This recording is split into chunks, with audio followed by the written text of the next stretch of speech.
Continuing to read from the text, Communication in the Real World, an introduction to communication studies. This is chapter 4, section 1. It goes from pages 164 to 175. Starting with the key takeaways at the end of the chapter. Nonverbal communication is a process of generating meaning using behavior other than words. Nonverbal communication includes vocal elements, which is referred to as paralanguage, and includes pitch, volume, and rate, and non-vocal elements, which are usually referred to as body language, and includes gestures, facial expressions, and eye contact, among other things. Although verbal communication and nonverbal communication work side by side as part of a larger language system, there are some important differences between the two. They are processed by different hemispheres of the brain. Nonverbal communication conveys more emotional and affective meaning than does verbal communication. Nonverbal communication isn't governed by an explicit system of rules in the same way that grammar guides verbal communication. And while verbal communication is a uniquely human ability, many creatures, including plants, birds, and mammals, communicate nonverbally. Nonverbal communication operates on the following principles. Nonverbal communication typically conveys more meaning than verbal communication. Nonverbal communication is more involuntary than verbal communication.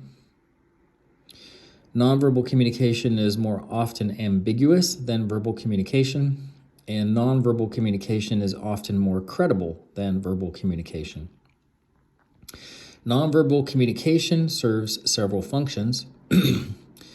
Nonverbal communication affects verbal communication in that it can complement, reinforce, substitute, or contradict verbal messages.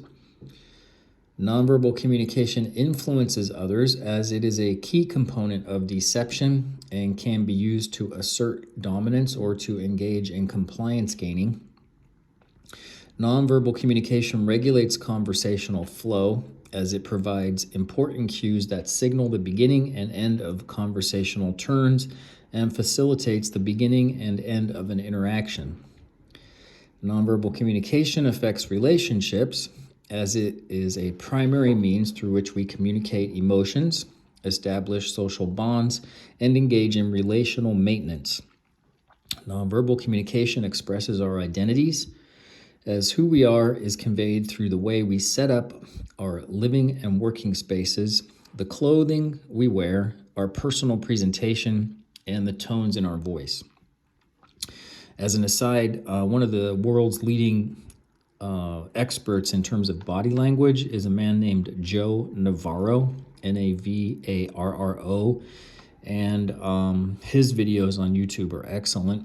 And there's also a group of 4 people called the Behavior Panel, and the Behavior Panel does analyses of various interviews and presentations by people to break down what they see in terms of their body language to try and detect whether or not they're being deceptive or truthful. So there's a couple resources right there. And if you want to watch something humorous, the Saturday Night Live skits on body language that are really humorous is, let's see if I can find them real quick. This one here called Traffic Altercation is hilarious. And this one here called Rebecca LaRue, the Flirting Expert, is also extremely funny. So it'll give you some background in terms of just body language being can be humorous and can also be used to detect truthfulness or dishonesty. It's something that can't be used to tell for sure if someone's being truthful or honest, but if there's clusters of behavior, you might be able to detect that the person's trying to hide something. Chapter 4, Nonverbal Communication. When we think about communication, we most often focus on how we exchange information using words. While verbal communication is important, humans relied on nonverbal communication for thousands of years before we developed the capability to communicate with words. Nonverbal communication is a process of generating meaning using behavior other than words. Rather than thinking of nonverbal communication as the opposite or as separate from verbal communication, it's more accurate to view them as operating side by side as part of the same system. Yet, as part of the same system, they still have important differences, including how the brain processes them. For instance, nonverbal communication is typically governed by the right side of the brain and verbal, the left. Let me jump in here again. The left side of the brain, or the hemisphere, the left hemisphere of the brain, typically, this can be different slightly for some people who are left-handed versus right-handed. Some left-handed people have dominance on the right side of their brain. But as far as that goes, one side of your brain, the left side, for example, tends to have an impact on the opposite side of your body, and vice versa. The right side of your brain might affect the left side of your body. In other words, if you had a stroke, which is a temporary loss of blood flow and an interruption of the oxygen supply to your brain, that could result in brain damage. On the left side of your brain, typically the language center is located just above your ear and just slightly forward in the temporal region, which is the temple of your brain. Right in that area there is the aspect of your brain that generally, for most people, controls language.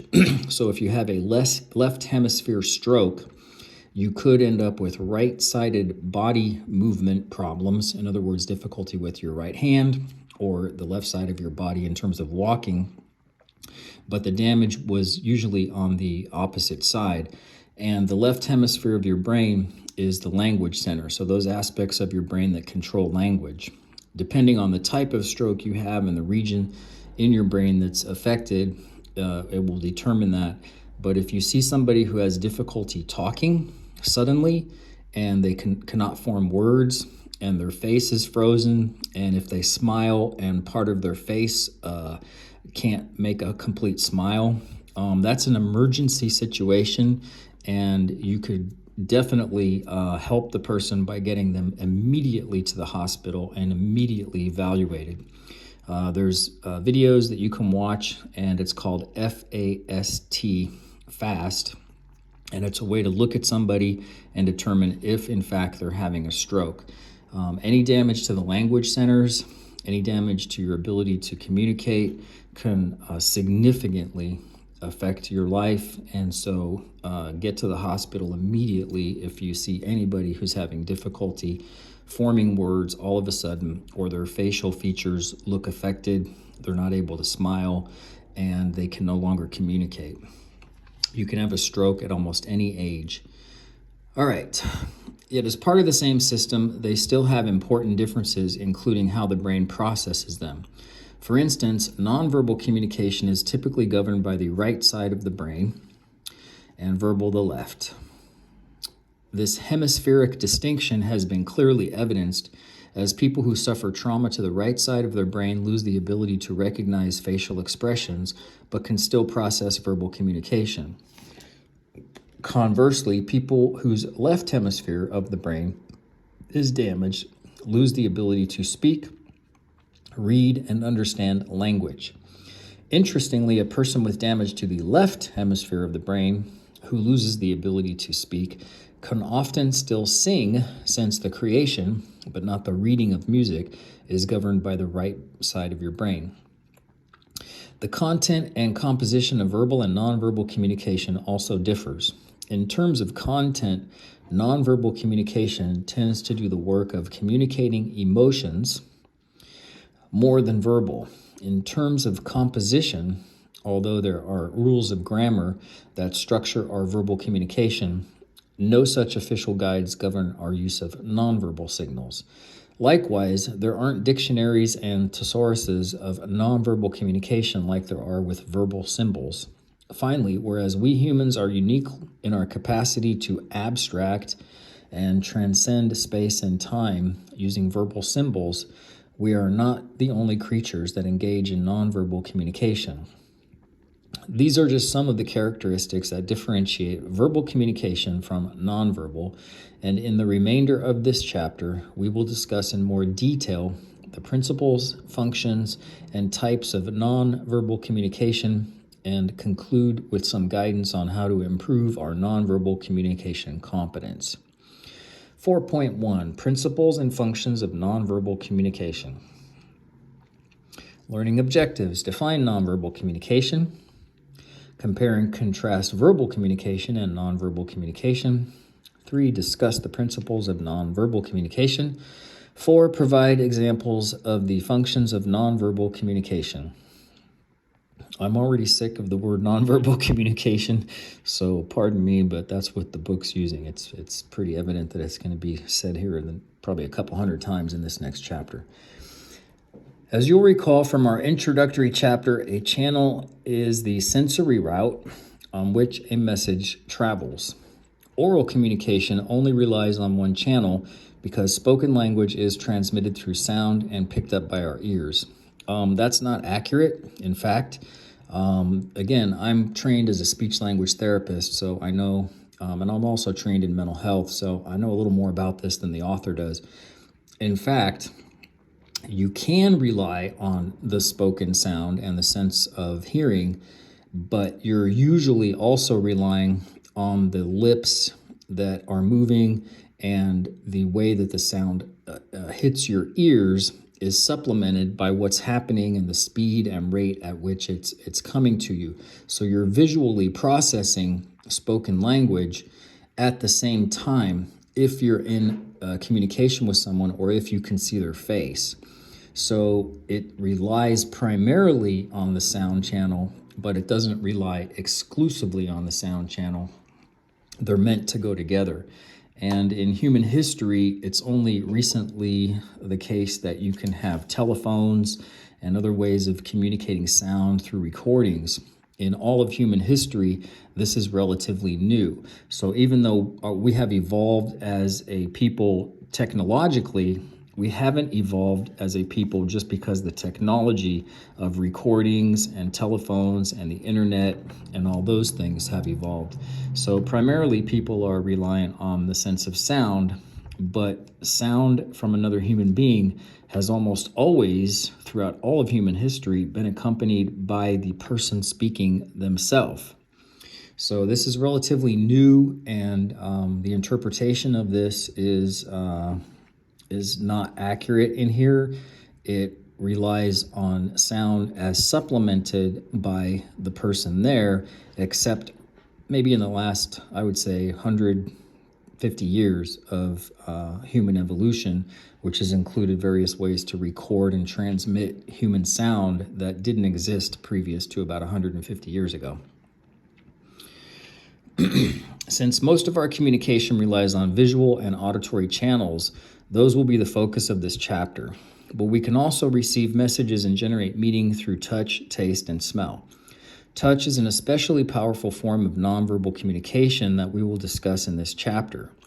But we will not get into taste and smell, which have not received as much scholarly attention in relation to nonverbal communication as the other senses. To further define nonverbal communication, we need to distinguish between vocal and verbal aspects of communication. Verbal and nonverbal communication include both vocal and nonvocal elements. Table 4.1, Vocal and nonvocal elements of communication, shows the relationship among vocal, nonvocal, verbal, and nonverbal aspects of communication. A vocal element of verbal communication is spoken words. For example, come back here. A vocal element of nonverbal communication is paralanguage, which is the vocalized but not verbal part of a spoken language, such as speaking rate, volume, and pitch. Nonvocal elements of verbal communication include the use of unspoken symbols to convey meaning. Writing and American Sign Language are nonvocal examples of verbal communication and are not considered nonverbal communication.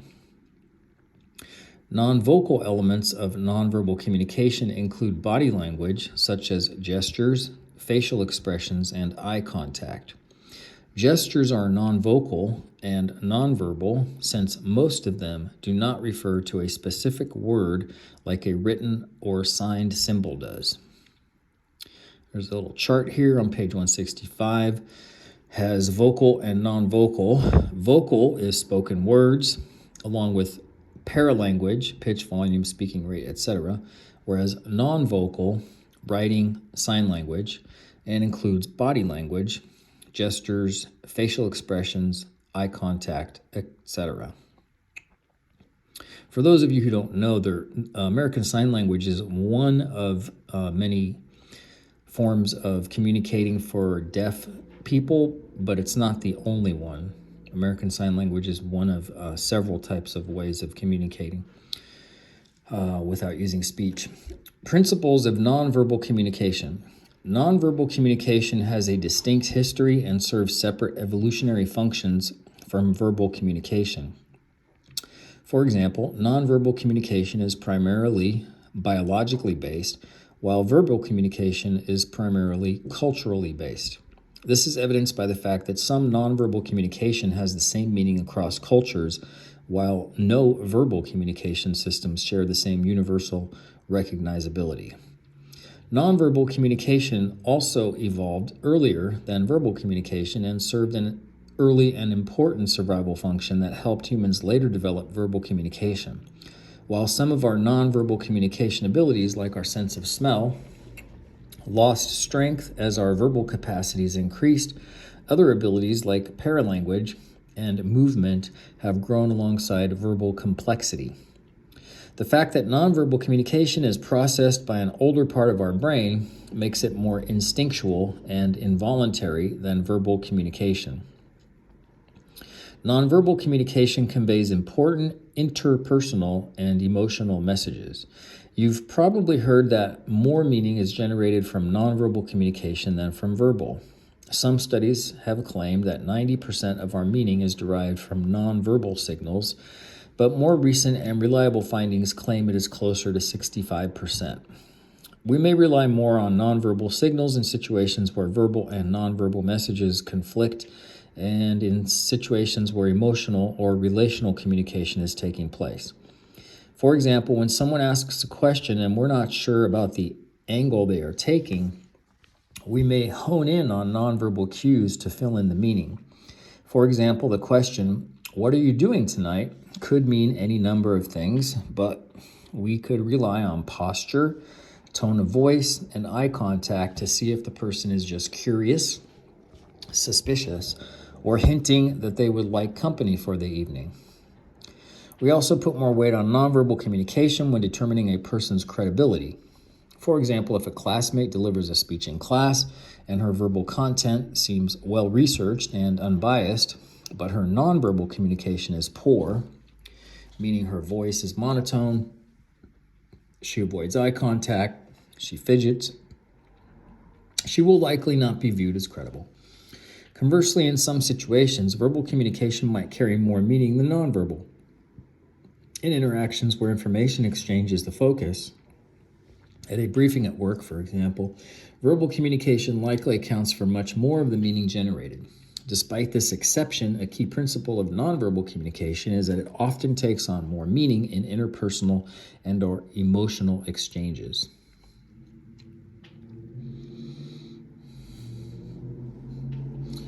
Nonverbal communication is more involuntary than verbal. There are some instances in which we verbally communicate involuntarily. These types of exclamations are often verbal responses to surprising stimulus.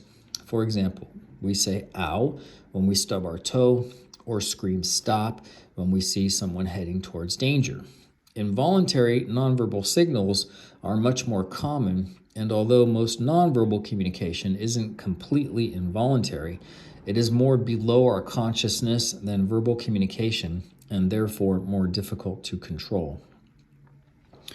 The involuntary nature of much nonverbal communication makes it more difficult to control or fake.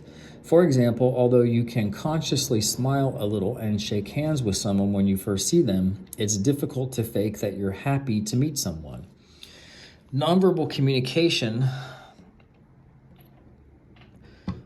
leaks out in ways that expose our underlying thoughts or feelings.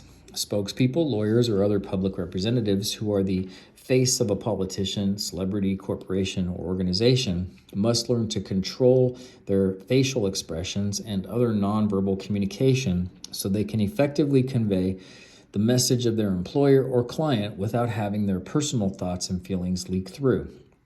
Poker players, therapists, police officers, doctors, teachers, and actors are also in professions that often require them to have a more awareness of and control over their nonverbal communication. As a therapist, I will tell you that is 100% true. The first times that I heard certain stories, I was deeply affected. Sometimes I might have been angry or I might have been sad, and it's very difficult to remain neutral while you're trying to help somebody, but you have to be very careful not to react in a way that might signal to them that you don't want to listen to them or you don't want to hear them. For example, as a therapist, sometimes people will start crying, and it's difficult sometimes not to be emotionally affected, and reach over and hand them a box of Kleenex might actually signal to them that you don't want them to cry and you're sort of telling them to stop crying. And so you hand them a box of Kleenex, and that might sound like you're being compassionate, but it sort of breaks the moment at the time. So as a therapist, I will say that I always keep a box of Kleenex right nearby where they're speaking. And if they want to grab the Kleenex and they want to grab it and start, wiping their nose or wiping their eyes, they can do it themselves. But I don't hand them the box of Kleenex because I don't want to break the moment, and I'm trying to take advantage of the opportunity where they're communicating. And they may be telling me something that they've literally never told another human being, and that window's open, and I don't want to do anything to interfere with it. So it's difficult, but you do get better at it if you decide to go into a field where you have to control yourself and not send signals to the person that might be misinterpreted.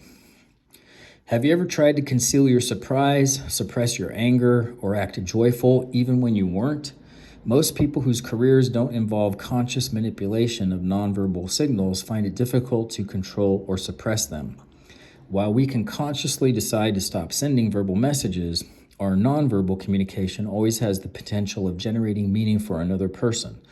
The teenager who decides to shut out his dad and not communicate with him still sends a message with his blank stare, still a facial expression, and lack of movement, still a gesture. In this sense, nonverbal communication is irrepressible. Nonverbal communication is more ambiguous. In Chapter 3, Verbal Communication, we learn that the symbolic and abstract nature of language can lead to misunderstandings, but nonverbal communication is even more ambiguous. As with verbal communication, most of our nonverbal signals can be linked to multiple meanings. But unlike words, many nonverbal signals do not have any one specific meaning. If you've ever had someone wink at you and didn't know why, you've probably experienced this uncertainty. Did they wink to express their affection for you, their pleasure with something you just did, or because you share some inside knowledge or joke? Or because they have something in their eye, or the sun got in their eye, they might not have been winking at all. Just as we look at context clues in a sentence or paragraph to derive meaning from a particular word, we can look for context clues in various sources of information, like the physical environment, other nonverbal signals, or verbal communication to make sense of a particular nonverbal cue. Unlike verbal communication, however, nonverbal communication doesn't have explicit rules of grammar that bring structure, order, and agreed on pattern of usage. Instead, we implicitly learn norms of nonverbal communication, which leads to greater variance. In general, we exhibit more idiosyncrasies in our usage of nonverbal communication than we do with verbal communication, which also increases the ambiguity of nonverbal communication. Although we can rely on verbal communication to fill in the blanks sometimes left by nonverbal expressions, we often put more trust into what people do over what they say. This is especially true in times of stress or danger, when our behaviors become more instinctual and rely on older systems of thinking and acting that evolved before our ability to speak and write. This innateness creates intuitive feelings about the genuineness of nonverbal communication. And this genuineness relates back to our earlier discussion about the sometimes involuntary and often subconscious nature of nonverbal communication. An example of the innateness of nonverbal signals can be found in children who have been blind since birth but still exhibit the same facial expressions as other children. In short, the involuntary or subconscious nature of nonverbal communication makes it less easy to fake, which makes it seem more honest and credible. We will learn more about the role that nonverbal communication plays in deception later in this chapter. Functions of nonverbal communication.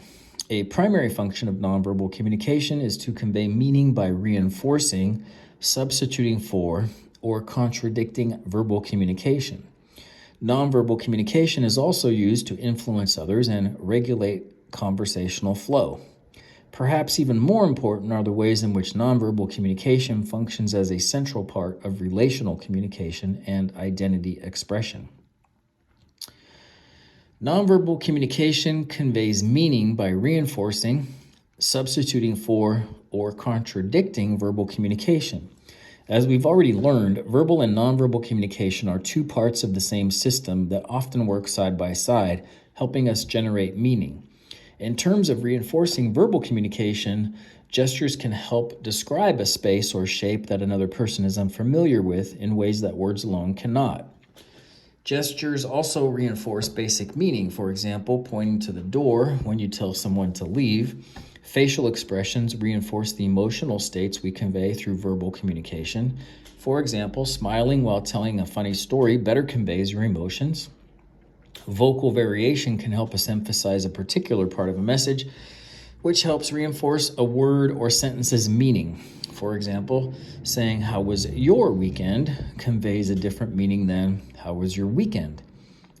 Nonverbal communication can substitute for verbal communication in a variety of ways. Nonverbal communication can convey much meaning when verbal communication isn't effective because of language barriers. Language barriers are present when a person hasn't yet learned to speak or loses the ability to speak. For example, babies who have not yet developed language skills make facial expressions at a few months old that are similar to those of adults and therefore can generate meaning. People who have developed language skills but can't use them because they have temporarily or permanently lost them, or because they are using incompatible language codes, like in some cross-cultural encounters, can still communicate non-verbally. Although it's always a good idea to learn some of the local language when you travel, gestures such as pointing or demonstrating the size or shape of something may suffice in basic interactions. Nonverbal communication is also useful in a quiet situation where verbal communication would be disturbing. For example, you may use a gesture to signal to a friend that you're ready to leave the library. Crowded or loud places can also impede verbal communication and lead people to rely more on nonverbal messages. Getting a server or bartender's attention with a hand gesture is definitely more polite than saying, "Hey, you." Finally, there are just times when we know it's better to not say something aloud. If you want to point out a person's unusual outfit or signal to a friend that you think his or her date is a loser, you're probably more likely to do that non-verbally. Last, nonverbal communication can convey meaning by contradicting verbal communication. As we learned earlier, we often perceive nonverbal communication to be more credible than verbal communication. This is especially true when we receive mixed messages, or messages in which verbal and nonverbal signals contradict each other. For example, a person may say, "You can't do anything right," in a mean tone, but follow that up with a wink, which could indicate the person is teasing or joking. Mixed messages lead to uncertainty and confusion on the part of receivers, which leads us to look for more information to try to determine which message is more credible. If we are unable to resolve the discrepancy, we are likely to react negatively and potentially withdraw from the interaction. Persistent mixed messages can lead to relational distress and hurt a person's credibility in professional settings.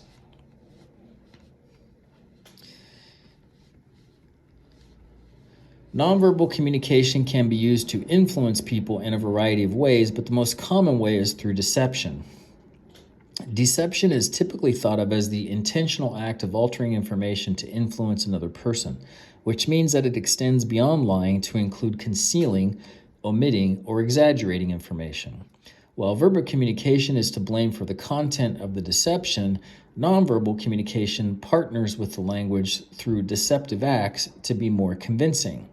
Since most of us intuitively believe that nonverbal communication is more credible than verbal communication, we often intentionally try to control our nonverbal communication when we are engaging in deception. Likewise, we try to evaluate other people's nonverbal communication to determine the veracity of their messages. Veracity just means the truth. Veritas, I think it comes from veritas. It's a Latin root word which means truth. Students initially seem surprised when we discuss the prevalence of deception, but their surprise diminishes once they realize that deception isn't always malevolent. Mal is bad, I believe, in Latin, so malevolent, mean, or hurtful. I just have to say, I really wish that some of these college professors that write these books would just use simple words instead of these college words. Make it easier for everyone to understand. Deception obviously has negative connotations, but people engage in deception for many reasons, including to excuse our own mistakes, to be polite to others, or to influence others' behaviors or perceptions.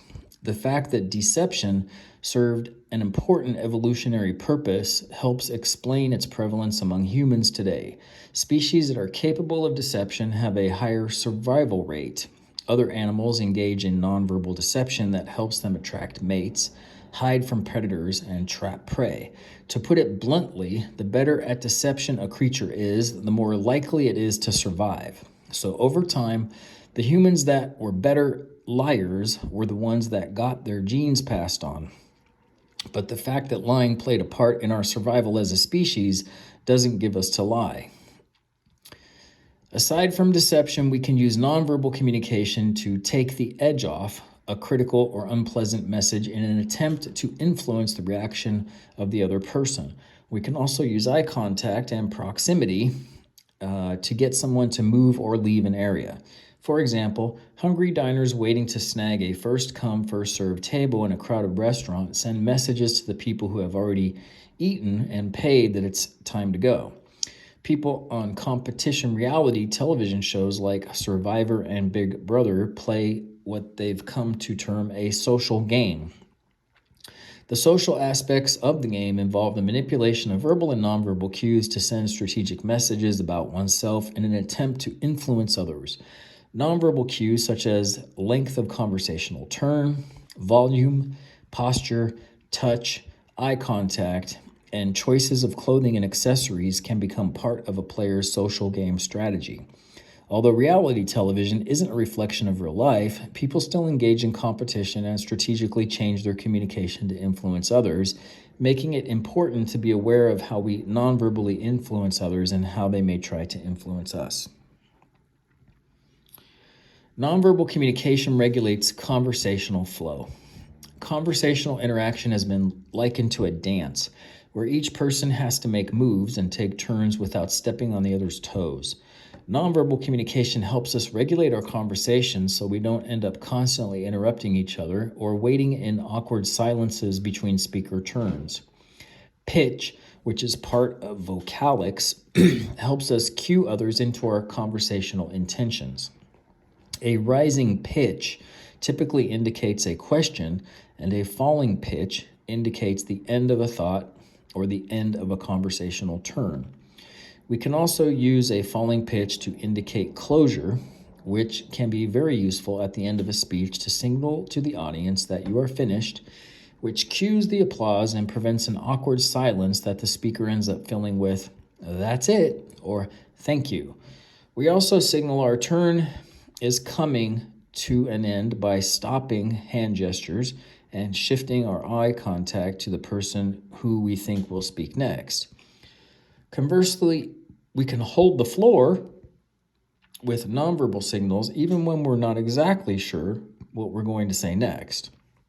Repeating a hand gesture or using one or more verbal fillers can extend our turn even though we are not verbally communicating at the moment. Nonverbal communication affects relationships. To successfully relate to other people, we must possess some skill at encoding and decoding nonverbal communication. The nonverbal messages we send and receive influence our relationships in positive and negative ways and can work to bring people together or push them apart.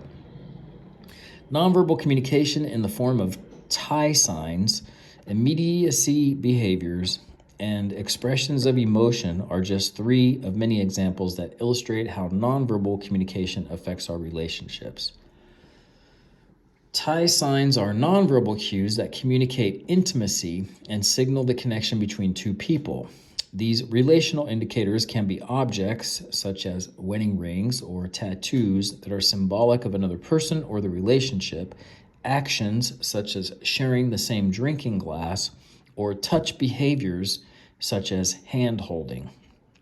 Just as an aside, I remember once I met a girl student who was at the high school that I worked at many years ago, and her family came from another culture, but all of her family members had a tattoo on their back, and the tattoo represented their family, and all of her brothers, her mother, her father, they all had the same tattoo. I can't remember what culture it was from. I think it was an Asian culture.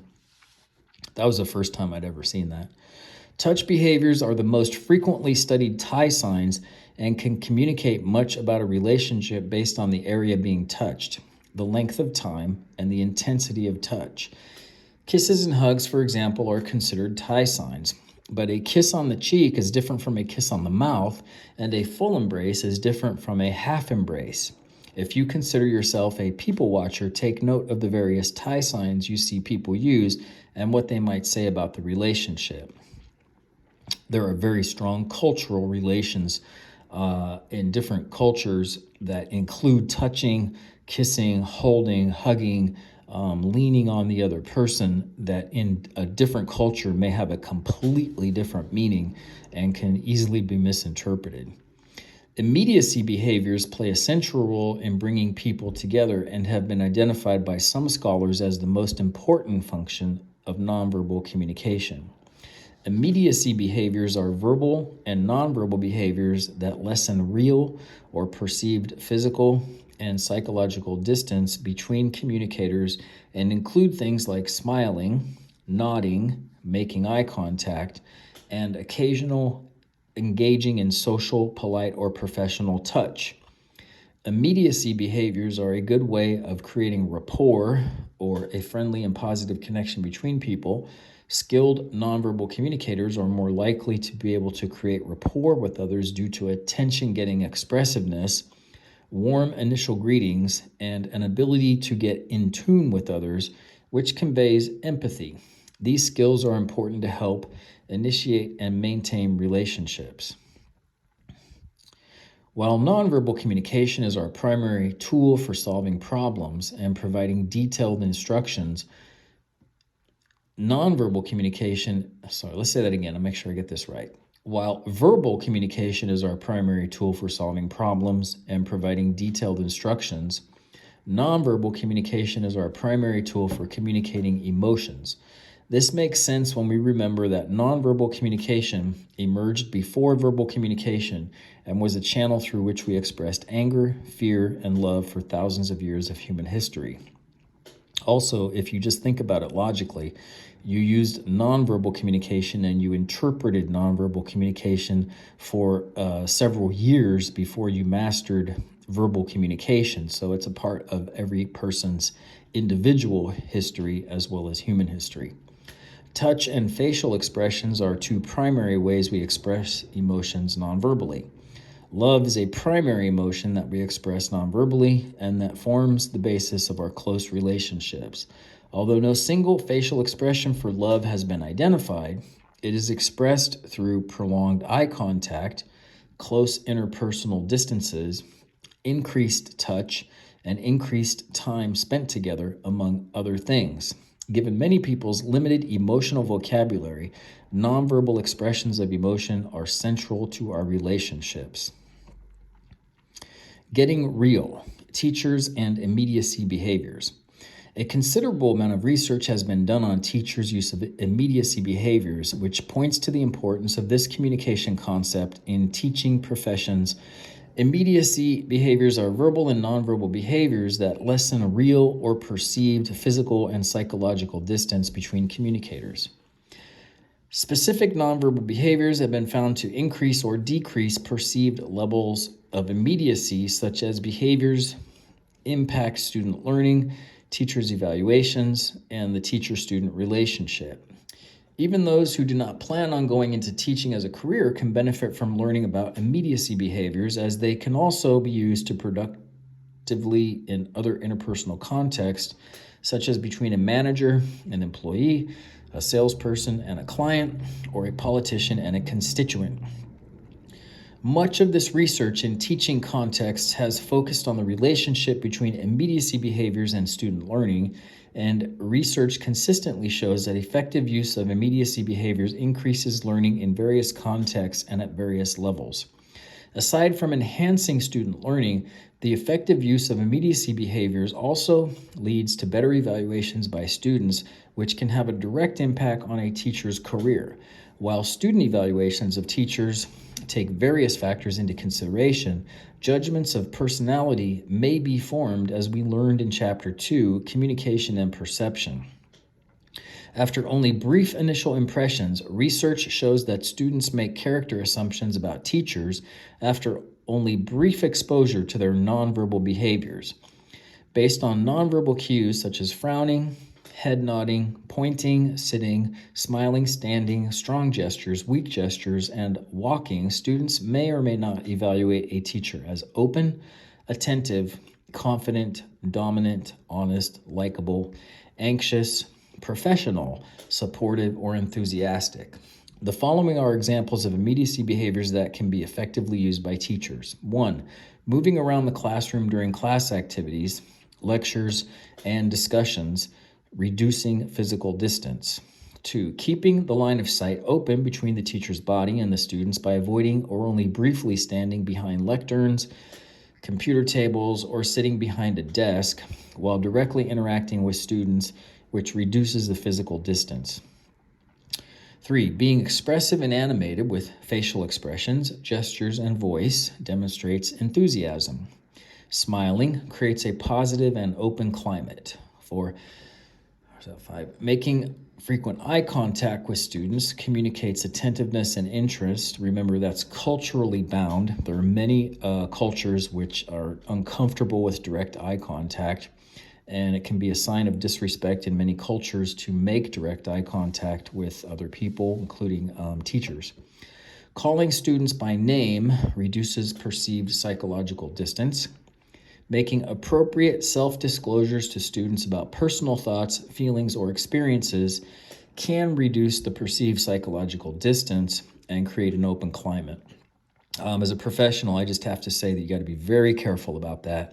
I remember a teacher in a school district that I worked in where there was just a very, very high amount of trauma in that area, and many of the students were difficult to reach, and the teacher thought that she was helpful by discussing her own history of trauma and abuse and neglect, which significantly triggered many of these young kids. There were second and third graders in the class who I walked by the classroom as a school counselor, and I remember asking the kids, what's up? And they're like, oh, we don't want to be in there right now. And these were good kids. They were just really sweet kids. And the teacher was a very nice teacher too. She was just a well-meaning person. And I said, yeah, what's going on? And they're just like, I have enough of this stuff going on in my house. I don't want to listen to this anymore. And the boy was like, yeah, I don't like listening to this stuff. It reminds me too much of my own house. So these kids were being triggered by the teacher, who was trying to reach the kids by basically saying, look, I've had these horrible things happen to me too. You can trust me. So I would strongly recommend that you not do that if you're a teacher, because you want to model for them that things are normal, things are calm, and you want to provide a model for them where you accept them as kids, and you might not want to trigger them to have a bad experience in your classroom.